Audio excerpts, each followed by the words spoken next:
Hey, Desiree, how's it going there today? Good. How are you? Great. I understand you're in the midst of some travel. Am I right about that? Yes. I'm almost there though, so getting close. Now, on a day like this when you have to travel, how do you usually approach it with training? Do you take it the day off and you get up early the next day? Or do you say, I'm going to find my energy and I'm going to work out tonight? Just exactly like you said. So I worked out Sunday, which would, be my normal day off. So I kind of took Sunday as my workout day since knowing I was going to travel today. Right. And is training for this upcoming fight any different than training for your last fight? Each camp, um, is different, I guess. But this camp, I think I've worked extremely hard, and it's just been a lot more smooth, a lot more confident. I've learned a lot of things. I had a longer time to prepare. So this camp is it's been really good to me. And you were fighting in Texas. I believe statistically you're the number one fighter in Texas in your division and all that. So it feels like a hometown fight, I'd assume. Absolutely, yes. I'm really excited. Last time, I fought a really tough opponent from Mexico, and she's been with Combate for a while now. And I thought, most people were going to be going for her, but since the fight was in Texas and I was repping Texas, I had a lot more people, rooting for me and cheering me on. Especially like after the fight, I just had a bunch of random people I had no idea who they were coming up to me and just like, we were cheering for you, yes, Texas. And I'm like, heck yeah, man, that's awesome. Like, even though Texas is so big, it's such a like, great community, and we all have each other's back. It's awesome. And I believe you're coached by Jake Brennan. How did you and Coach Brennan first meet? We actually met through his brother, Zach Brennan, who used to coach me, at a different gym, and he moved to California. And my boyfriend fought on the same card as his girlfriend, Haley Cowan, and kind of told us, hey, go introduce yourself to my brother. I think you guys have hit it off great. And we did, it was basically love at first sight for Ed and I. We like, hit it off with them perfectly. And then I had my pro debut coming up, and I kind of was like, hey, I'm not really getting the coaching I need at the moment. Zach just left. Can you help me? Can I come to your gym and work with you for a couple weeks before my debut? And I did, and I told Ed after I won my pro debut, I was like, I think this is a sign. I think we need to make the move. And we never looked back, and we did it, and we kind of like left everything, dropped everything, and it was the best decision we've ever made. And now we're really shining and progressing more than ever. And on this card, Combate 51, it's obviously a make it or break it situation for you. Do you know what life is like after this, or is really your whole professional career hung up on this fight at the moment?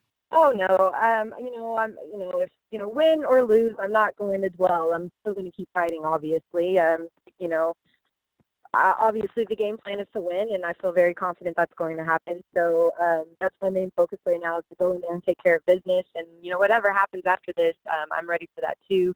But I think the main focus before what's going to happen after this fight, I'm not even really worried about what's going to happen after this fight, because the main thing is like, no, let's focus on this fight. Let's do what we got to do. Let's take care of the business, and then we'll worry about what's next after.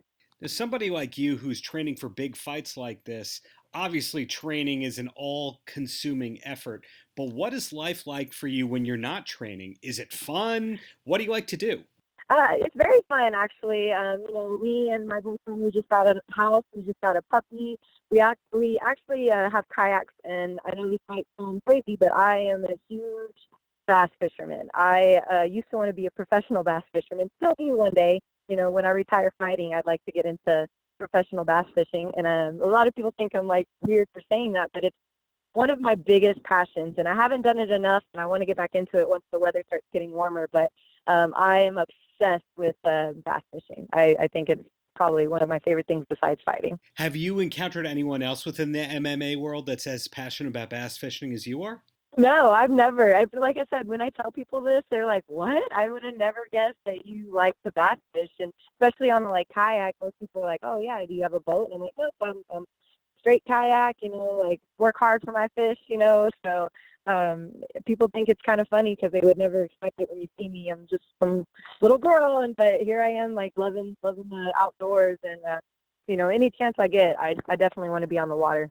And is fish, along the same lines, a big part of your diet? The funny thing is, I don't really eat much fish. But I do eat very healthy. I eat a lot of chicken.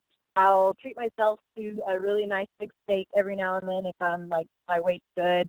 But the funny thing is I don't really like the taste of fish too much unless it's fried, but which you can't have during camp, obviously. So, funny enough, I don't really eat the fish I catch. I let them go. It's just for the sport, simply for the sport. All for the sport. So, in closing, Yep. Desiree, any last words for the kids? For the kids, man, believe in yourself. Anything's possible. Honestly, I never saw myself being here fighting for a championship and just being where I am in such a short time. I've only been fighting for, I've been training 4 years, fighting for 3, and here I am, doing what most people dream of, and that just means dreams are possible for anybody. So never give up and follow your heart.